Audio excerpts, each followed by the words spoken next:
I hope you are well today. Happy Tuesday. If you are tuning in, give me a hello. Let me know that you are here. Even if you are watching on the replay, I would love to know who is tuning in, who is watching, and what you are getting out of these live streams that I do weekdays at 10:30 a.m. It is lovely to meet you. If you do not know me, my name is Annette Ferguson. I am CEO of Annette & Co, UK-based accounting firm. I'm a chartered accountant, certified profit first professional, and small and micro business financial strategist. And fundamentally, we support business owners to take home more money from their business for them and their families to enjoy. This week, we are speaking about understanding some more advanced metrics than just your revenue and your costs for your business, beyond the basics of the business finances, and starting to look at some areas that are important to focus on if you are wanting to establish and keep a financially healthy business. Last week, we dug into profit margins, and I have not completely parked them for this week because it is one of those areas that is fundamental. Really, if you don't have profit, you don't have a business for long, and therefore profit is fundamental to the longevity and the success of your business. Therefore, I want to make sure that this message is drilled home to whoever needs to hear it, that profit margins are fundamental to understand and to monitor. There are, of course, different types of profit margin in a business. If you are, for example, a product-based business, then your gross profit margin is going to be very important to monitor. That is your revenue minus your costs of sales. So your purchases, materials, potentially subcontractor costs if you are in the trades. Then you get your gross margin. And that number is really, really important because that is what you basically have left to contribute to everything else, including paying yourself. So making sure that your gross margin is as strong as it can be if you have a product business or you're in the trades. Now, if you are a service-based business, typically the gross margin is not necessarily the one that you need to focus on the most, and your net margin may be more important to look at, or your operating margin. Your operating margin is basically your net margin, but pulling out tax, essentially. And so looking at those numbers is really important if you're in any business, but if you're in a service-based business, that is going to be more important than your gross margin. And the higher the margin, that means there is more money being kept for every pound of revenue that the business makes. So making the business more profitable without the need for increasing sales. If you can become more efficient with your margins, and not just focusing on revenue, you increase your profit and ultimately the amount available for you as a business owner for take home. That is why profit margins and profit is so incredibly important in a business. But the question always is, well, I understand how important profit is, but I never seem to have any. How can I increase my profit in my business? Well, ultimately, there are actually only really 3 ways to increase your profit and your profit margin in your business. Those 3 ways are increasing prices, reducing costs, and improving efficiencies. There's really not any other ways to do that. So if you increase prices, you are, of course, getting more money into the business for the service that you provide. The costs will stay the same, and the profitability therefore increases. I am a massive fan of value-based pricing and pricing based on value. That can help businesses to increase their prices if you are layering in value to your end customer.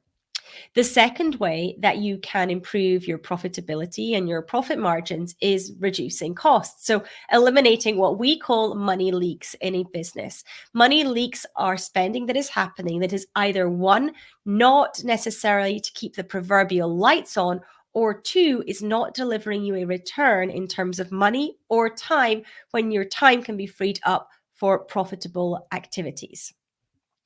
If you have money leaks in your business, it's really important to find and eliminate them. If costs don't fall into these two buckets, the question is, what is the purpose? And the purpose might be that they are nice to haves. And I'm not saying you can't have nice to haves in your business, but it's really important to understand that if you're spending money on nice to haves, it's not available for profit. It's one or the other, because the money is a puzzle in your business and all the pieces need to slot together. And the third way that you can improve profitability and profit margins is improving efficiencies in your business. So making more, using more of what you already have in there, whether that is efficiencies in automating repetitive tasks, optimizing workflows, changing how the team operate, changing how a piece of machinery or software is working for you. You can look at all these different areas to improve overall efficiencies in your business and therefore impacting positively the profitability and the profit margins of your business. They really are the only three levers that you have to pull as a business owner when it comes to impacting profitability, if you're doing it without just increasing revenue. Most people's go-to is, if I just add more revenue, the profit will come. And in reality, it does not. Profit needs to be planned and managed in order for it to actually appear in real life. I am such a fan as well of planning profit that I wrote a book called The Profit Plan. So if you have not checked that out, you can do so. It is available on Kindle and it's only 77p. Have a look in Amazon. It's called The Profit Plan. Or you can go to annetteandco.co.uk/pp book and you can get a link that directly takes you off into Amazon to get that there. But planning for profit is essential. It doesn't fall out, because I'm sure you've seen it before, where it just feels like you just need to get just another client, just another client, just another client, and the profit will come, except it doesn't, because the costs go up in the same way. And it doesn't have to be that way. You can plan for profitability and work out how much profit you're making every month and every year. When I used to work in corporate, we were able to highly predict what the profitability for our business was going to be quarter on quarter. And so much so that when the numbers were released to the stock exchange, if the predictions had been incorrect, the share price would tumble, because the stock market understood that a business should reliably be able to understand how much profit it's going to be making each quarter.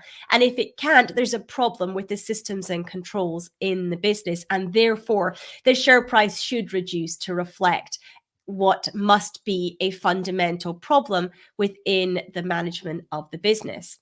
Now, if we can do that for businesses turning over millions and billions of pounds, then you absolutely can predict profit for your own business as well, and be really clear on how much is therefore available every month in your business as profit and for your take home too.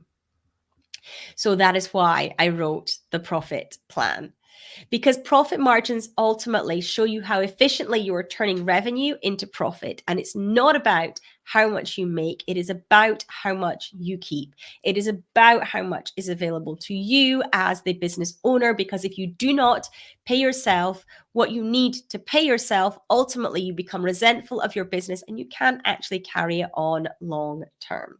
So higher profit margins mean that your business is making more money for the same amount of work. And of course, that has to be more sustainable in the long term. If your profit margins are shrinking over time, then it is time to evaluate the three areas that we have spoken about: your pricing, your costs, and your efficiencies in your business. That is how you fix profit margin problems. So I hope that this has been helpful for you today in a revisit of profit margins. I hope you can understand why it is so important to be looking at profit margins in your business and understanding the profit margins in your business and how they operate so that you can positively impact how your business is operating as well. We are going to be continuing our theme of understanding business finances beyond the basics for the rest of this week.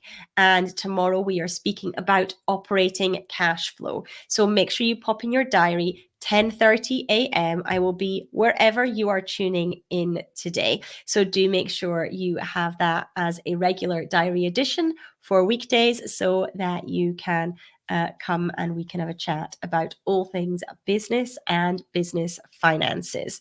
I thank you for joining me today. I know your time is incredibly precious, so I do appreciate you spending some of it with me. Any questions or queries, please always ask. You can drop a note in the video or you can pop me a DM. I'm happy to answer them. And I will see you all again, same time, same place tomorrow. Take care.